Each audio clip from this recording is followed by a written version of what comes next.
Hi, I'm Claire Tompkins, the Clutter Coach, and this is the Organize Your Life podcast.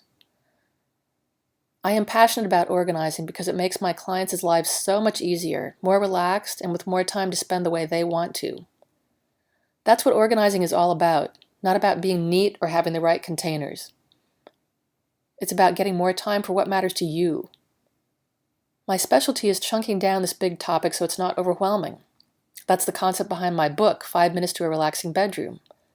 And that's the concept for this podcast too, which is based on my first book, 52 Simple Ways to Get Organized. Both books are available on my website and on Amazon. In every podcast, I'll lay out a simple organizing concept and tell you why it's important. I'll include an action step at the end so you can start practicing right away. Okay, here we go. Today's podcast is based on Chapter 8 of my book, The 10-Minute Tidy Up. Now we're in the stuff section of the book, having ended with paper. And stuff I identify as any object that isn't paper. Even organized people make messes. The daily business of living means that you get your stuff out from wherever it's stored and you use it. How much stuff you have out at any given time is a personal matter. Meaning, everyone's clutter threshold is different.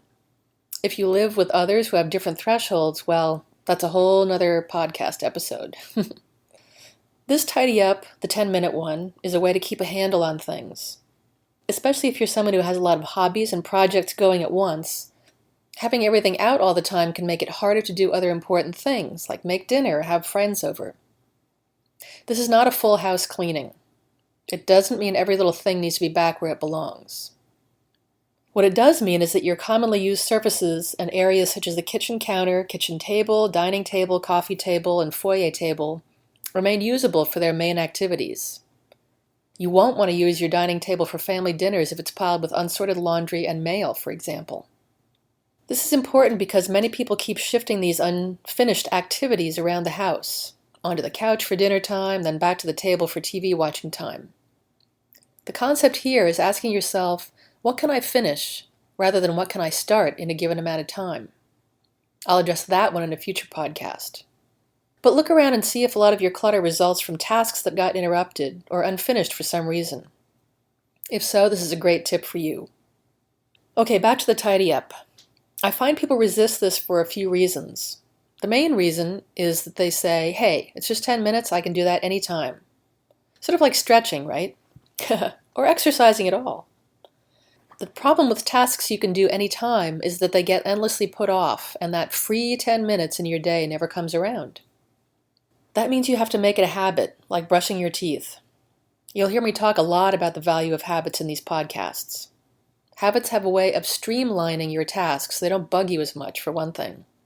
You become so used to them that you barely notice you're doing them, and that's what we're after. Habits get formed more quickly when they don't involve a major change in your lifestyle, i.e. in your current habits. One way to leverage that is to insert new activities in between two things you're already doing. I call those gaps transition times. 3 prime ones are when you get home from work, right after dinner, and right before bed. You may already have some routines in place for those times, but there's still a gap that something new can be fitted into. Let's look at the first one, getting home from work. You don't need to arrive home at the same time for this to be effective. You walk in the door, put your keys where they belong, take off your jacket and hang it, put down whatever you're carrying where it goes. Groceries to the kitchen, for example. Don't let them become part of your next tidy up. Maybe take off your shoes and get something to drink. Then, before you do anything else, look around and see what you can tidy up. An added advantage of doing this activity shortly after you get home is that you can temporarily see more objectively what is going on. As time passes, we adapt to the way things look and find it harder to see the clutter. This effect is even more pronounced when you've been away traveling and come in the door after a week or so away. See what you can get done in 10 minutes.